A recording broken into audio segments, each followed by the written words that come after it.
আজ থেকে প্রায় ৫,০০০ বছর আগে মিশরীয়রা কলম দিয়ে লিখত, তবে কাগজে নয়, মূলত মাদুরের মতো করে নলখাগড়া সাজিয়ে তার উপর গাছের অংশ ফেলে প্যাপিরাস তৈরি হতো। প্রাচীন মিশরের অধিবাসীরা এসব আঁশের স্তর পানিতে ভিজিয়ে রেখে সেটিকে চাপ দিয়ে কাগজের মতন তৈরি করে নিত। বিস্তারিত সৈয়দ নওশাদের ডেস্ক রিপোর্টে। বর্তমানে কাগজ ছাড়া লেখাপড়া কিংবা অফিসের কাজ চিন্তাও করা যায় না। অনেক আগে মানুষ তালপাতা বা শালপাতায় লিখত, তবে সেসব পাতা সংরক্ষণ করা বা সংগ্রহ করা বেশ কঠিন কাজ ছিল। তাই কাগজের আবিষ্কার সারা বিশ্বে এক দৃষ্টান্ত সৃষ্টি করেছে। প্রযুক্তির ব্যবহার যতই বাড়ুক না কেন, কাগজের মান একেবারেই কমেনি।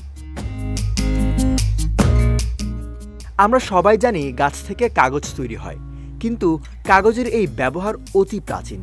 প্রথমবারের মতো গাছ থেকে কাগজের মতোই একটি জিনিস বানিয়েছিল মিশরীয়রা, যা প্যাপিরাস নামেই পরিচিত। এটাকে আদি কাগজ বলা হয়ে থাকে। প্যাপিরাস গাছের কাণ্ডের আঁশ দিয়ে এই আদি কাগজ বানাতো তারা। প্রায় ৫,০০০ বছর আগে এর উপর কলম দিয়ে লিখত মিশরীয়রা। তবে প্যাপিরাস আর পেপার এক নয়। মাদুরের মতো করে নলখাগড়া সাজিয়ে চেপে তার উপর গাছের অংশ ফেলে পেপার তৈরি হতো। প্রাচীন মিশরের আদিবাসীরা এসব আঁশের স্তর পানিতে ভিজিয়ে রেখে সেটাকে চাপ দিয়ে কাগজের মতন তৈরি করে নিত।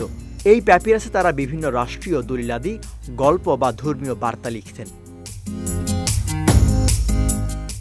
তবে বর্তমানের কাগজের প্রস্তুত প্রণালী প্রক্রিয়া আবিষ্কার করেছিল চীনারা। প্রায় ২,০০০ বছর আগে হেম্প বা শন গাছ সেদ্ধ করে তারা মণ্ড বানাতো।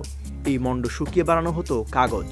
প্রায় ১,৪০০ বছর আগে কাগজ তৈরির এই প্রক্রিয়া ব্যবসায়ী ও ভ্রমণকারীদের মাধ্যমে ইরাক সহ মধ্যপ্রাচ্যের বিভিন্ন দেশে পৌঁছায়। মূলত কাগজের প্রচলন চীন থেকে সারা বিশ্বে ছড়িয়ে পড়ে মুসলিম বিশ্বের মাধ্যমে, এবং ত্রয়োদশ শতাব্দীতে মধ্যযুগে ইউরোপে কাগজের উৎপাদন শুরু হয়, যেখানে সর্বপ্রথম পানিচালিত কাগজ উৎপাদনের কাগজ কল ও মেশিন আবিষ্কার ও নির্মাণ হয়।